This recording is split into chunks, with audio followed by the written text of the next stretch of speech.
Review of junior Telugu movie. ఈ సినిమాకి జరిగిన ప్రమోషన్స్ చూసి, సినిమాలో ఏదో ఉందనుకోని సినిమాకి వెళ్ళా. మరి సినిమా ఎలా ఉంది? చూసాక నాకెలా అనిపించిందో నా ఒపీనియన్ ఈ వీడియోలో చెప్తాను. ముందుగా ప్లాట్ విషయానికొస్తే, తండ్రి ప్రేమను తట్టుకోలేక దూరంగా కాలేజీలో జాయిన్ అయ్యి, అల్లరి చిల్లరగా తిరిగే మన హీరో తన లైఫ్‌ని ఎంజాయ్ చేస్తున్న టైంలో, తనకి తెలిసిన ఓ నిజం ఏంటి? హీరోకి జెనీలియా గారికి ఉన్న సంబంధం ఏంటి?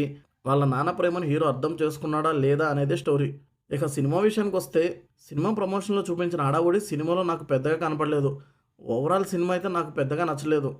సినిమాలో పాజిటివ్స్ వచ్చేసి, హీరోగా చేసిన 'కిరీటి' గారిది ఇది ఫస్ట్ ఫిల్మ్ అయినా ఎక్సలెంట్‌గా యాక్ట్ చేశారు. ఇది తన ఫస్ట్ సినిమా అంటే అస్సలు నమ్మలేరు. ఆ రేంజ్‌లో యాక్ట్ చేశారు. డాన్సులు కానీ, ఫైట్స్ కానీ, ఎమోషన్ సీన్స్‌లో కానీ చాలా ఎక్స్‌పీరియన్స్ యాక్టర్ యాక్ట్ చేసినట్టు చేశారు. జెనిలియా గారు కూడా బాగా యాక్ట్ చేశారు. డీఎస్‌పీ మ్యూజిక్ కానీ, బీజీఎం కానీ సినిమాకి చాలా ప్లస్ అయింది. ఫాదర్ అండ్ సన్‌కి మధ్య వచ్చే ఎమోషనల్ సీన్స్ కూడా బాగా వర్కౌట్ అయ్యాయి. హీరో స్క్రీన్ ప్రెజెన్స్ కూడా చాలా బాగుంది. అలాగే సినిమాని బాగా రిచ్‌గా తీశారు. ఇవే సినిమాలో నాకు ప్లస్ అనిపించినవి. ఇక నెగెటివ్స్ విషయానికొస్తే, డైరెక్షన్ కంప్లీట్‌గా ఫెయిల్ అయింది. హీరోని గ్రాండ్‌గా చూపించాలనుకున్నారు గానీ, స్టోరీని ఇంకొంచెం ఇంట్రెస్టింగ్‌గా చూపించాల్సింది. సినిమాలో స్టోరీ ఉంది.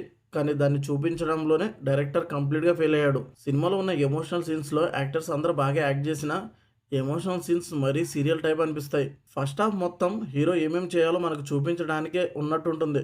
డాన్స్‌లు, ఫైట్‌లు, లవ్ స్టోరీ ఇలా ఇంటర్వెల్ వరకు సినిమా చాలా బోరింగ్‌గా అనిపిస్తుంది. ఇంటర్వెల్ దగ్గర నుంచి మెయిన్ స్టోరీ స్టార్ట్ అయినా, విలేజ్‌కి తీసుకెళ్లి సినిమాని ఇంకా బోరింగ్‌గా మార్చారు. ఒక క్లైమాక్స్ ఒకటే డిఫరెంట్‌గా పర్లేదనిపిస్తుంది. అసలు సినిమాలో విలన్ ఎందుకు మంచోడవుతాడో అర్థం కాదు. శ్రీలీల గారు కూడా ఒక సాంగ్స్‌లో తప్ప ఎక్కడా వర్కౌట్ అవ్వలేదు. శ్రీలీల గారు ఇక సర్దుకోవాల్సిందే అని నాకనిపించింది. ఫైనల్‌గా సినిమా నాకైతే నచ్చలేదు. మీరు చూసి మీకెలా అనిపించిందో మీ రివ్యూ కామెంట్ చేయండి. ఈ రివ్యూ నచ్చితే లైక్ చేయండి. మళ్ళీ నెక్స్ట్ వీడియోతో కలుద్దాం. Thank you for watching.